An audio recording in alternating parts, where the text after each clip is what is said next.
पहला क्वेश्चन है, हाल ही में लाल ग्रह दिवस कब मनाया गया है? तो अभी 28 नवंबर को लाल ग्रह दिवस मनाया गया। तो इस क्वेश्चन का बी ऑप्शन सही है। ये मंगल ग्रह के प्रति लोगों को जागरूक करने के लिए मनाया जाता है। इसका मुख्य उद्देश्य है मंगल ग्रह के प्रति लोगों में जागरूकता बढ़े। तो हर साल 28 नवंबर को मंगल ग्रह के प्रति लोगों को जागरूक करने के लिए ये लाल ग्रह दिवस मनाया जाता है। अच्छा, 1 नवंबर को विश्व शाकाहारी दिवस मनाया गया और 1 नवंबर को 5 राज्यों का स्थापना दिवस मनाया गया। ये 5 राज्य हैं केरल, कर्नाटक, मध्य प्रदेश, छत्तीसगढ़ और हरियाणा। इन 5 राज्यों का स्थापना दिवस 1 नवंबर को मनाया गया। 1 नवंबर को ही पुडुचेरी मुक्ति दिवस मनाया गया। यहाँ पे एक और मुक्ति दिवस याद आ जाना चाहिए, गोवा मुक्ति दिवस, और गोवा मुक्ति दिवस 19 दिसंबर को मनाया जाता है। 3 नवंबर को विश्व जेलीफिश दिवस मनाया गया। 5 नवंबर को विश्व सुनामी जागरूकता दिवस मनाया गया। 6 नवंबर को युद्ध और सशस्त्र संघर्ष में पर्यावरण के शोषण को रोकने के लिए अंतर्राष्ट्रीय दिवस मनाया गया। 7 नवंबर को राष्ट्रीय कैंसर जागरूकता दिवस मनाया गया। 8 नवंबर को विश्व रेडियोग्राफी दिवस मनाया गया। 9 नवंबर को राष्ट्रीय कानूनी सेवा दिवस मनाया गया। 10 नवंबर को विश्व विज्ञान दिवस मनाया गया। 11 नवंबर को राष्ट्रीय शिक्षा दिवस मनाया गया। 12 नवंबर को विश्व निमोनिया दिवस मनाया गया। 13 नवंबर को विश्व दयालुता दिवस मनाया गया। 14 नवंबर को विश्व मधुमेह दिवस मनाया गया। 15 नवंबर को जनजाति गौरव दिवस मनाया गया। 16 नवंबर को राष्ट्रीय प्रेस दिवस और अंतर्राष्ट्रीय सहिष्णुता दिवस मनाया गया। 17 नवंबर को अंतर्राष्ट्रीय छात्र दिवस मनाया गया। 18 नवंबर को राष्ट्रीय प्राकृतिक चिकित्सा दिवस मनाया गया।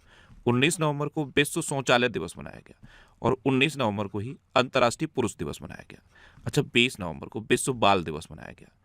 23 नवंबर को एनसीसी दिवस और राष्ट्रीय काजू दिवस मनाया गया।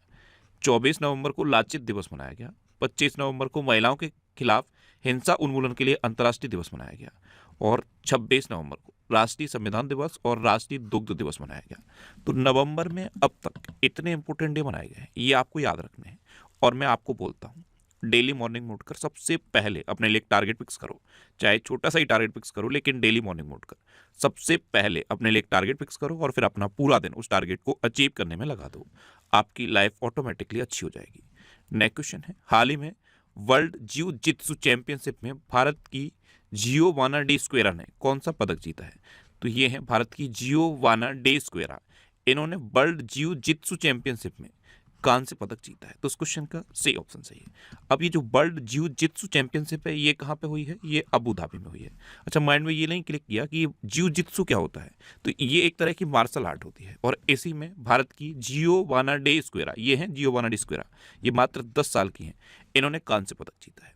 नेक्स्ट क्वेश्चन है, हाल ही में किस देश के वैज्ञानिकों ने कैंसर को डिकोड करने के लिए एआई टूल ऑन्कोमार्क विकसित किया है? तो ये भारत के वैज्ञानिकों ने किया है। तो इस क्वेश्चन का बी ऑप्शन सही है। अब भारत, तो ये है मैप में भारत।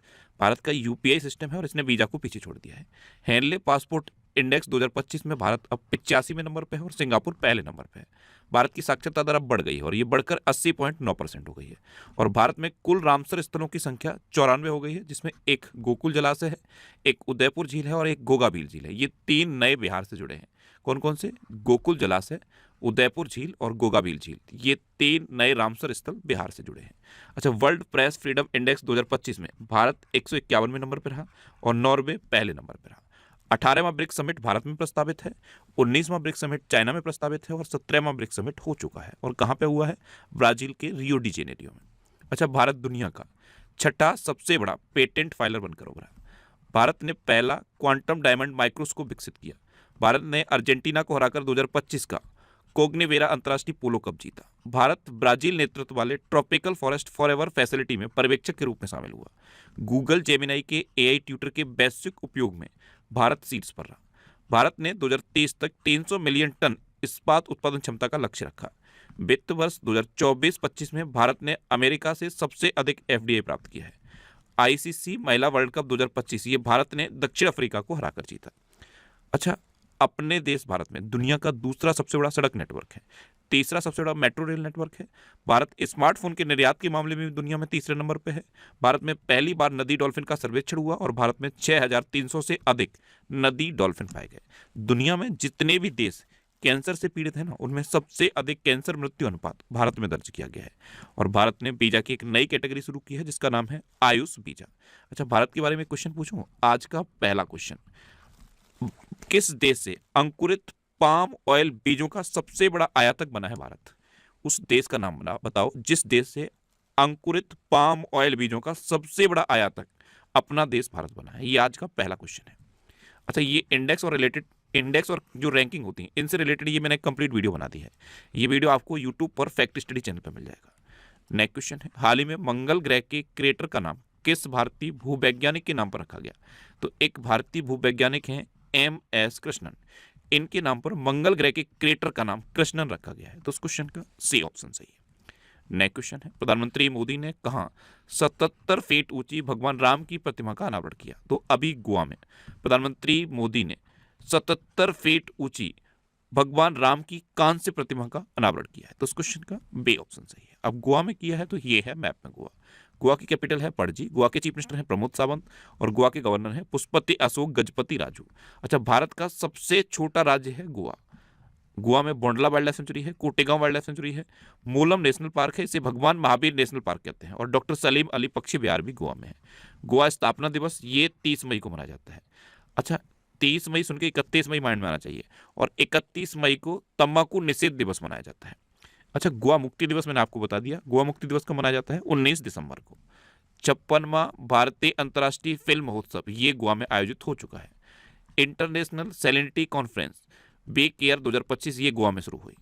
फिडे शतरंज विश्व कप 2025 का उद्घाटन गोवा में हुआ। गोवा सरकार ने स्कूल और कॉलेज के पाठ्यक्रम में शतरंज को शामिल किया है। अंतर्राष्ट्रीय पर्पल फेस्टिवल का 3रा संस्करण पणजी में हुआ, और गृह मंत्री अमित शाह ने गोवा में माझे घर योजना शुरू की। अच्छा, गोवा की फैनी को जीआई टैग मिल चुका है। फैनी ये एक पारंपरिक शराब होती है जो गोवा में मिलती है, और इसको जीआई टैग मिल चुका है। गोवा के काजू को भी जीआई टैग मिल चुका है।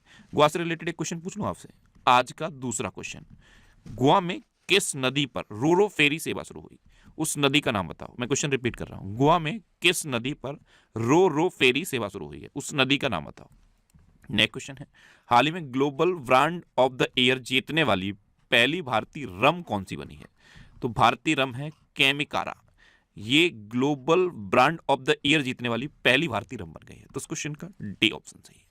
नेक्स्ट क्वेश्चन है, किस राज्य में आधार कार्ड अब जन्म प्रमाण पत्र या जन्म तिथि प्रमाण के रूप में स्वीकार नहीं किया जाएगा? अभी तक क्या होता था, जैसे आपकी डेट ऑफ बर्थ को आपको वेरीफाई करना है, आप आधार कार्ड लगा देते थे और आपकी डेट ऑफ बर्थ वेरीफाई हो जाती थी। अब उत्तर प्रदेश ने इस पर रोक लगा दी है। तो इस क्वेश्चन का ए ऑप्शन सही। उत्तर प्रदेश में अब जन्म तिथि का प्रमाण पत्र जन्म प्रमाण पत्र ही होगा। आधार कार्ड को अब जन्म तिथि के प्रमाण पत्र के रूप में स्वीकार नहीं किया जाएगा। यानी कि अगर आपको अपनी डेट ऑफ बर्थ वेरीफाई करनी है तो आपको अपना बर्थ सर्टिफिकेट लगाना होगा। आधार कार्ड आपकी डेट ऑफ बर्थ का प्रमाण अब उत्तर प्रदेश में नहीं माना जाएगा। अब उत्तर प्रदेश तो ये है मैप में उत्तर प्रदेश। उत्तर प्रदेश की कैपिटल है लखनऊ, और लखनऊ गोमती नदी किनारे स्थित है, और अभी यूनेस्को की क्रिएटिव सिटी ऑफ गैस्ट्रोनॉमी की लिस्ट में भी लखनऊ शामिल हुआ था। इससे पहले एक शहर है जो यूनेस्को की क्रिएटिव सिटी ऑफ गैस्ट्रोनॉमी में शामिल हो चुका है, उसका नाम याद है? हैदराबाद। उत्तर प्रदेश के चीफ मिनिस्टर हैं योगी आदित्यनाथ, और उत्तर प्रदेश के गवर्नर हैं आनंदीबेन पटेल। अच्छा, उत्तर प्रदेश का राजकीय पशु है बारहसिंह, राजकीय पक्षी है सारसिया क्रौंच, राजकीय पुष्प है पलाश, और राजकीय वृक्ष है अशोक का वृक्ष।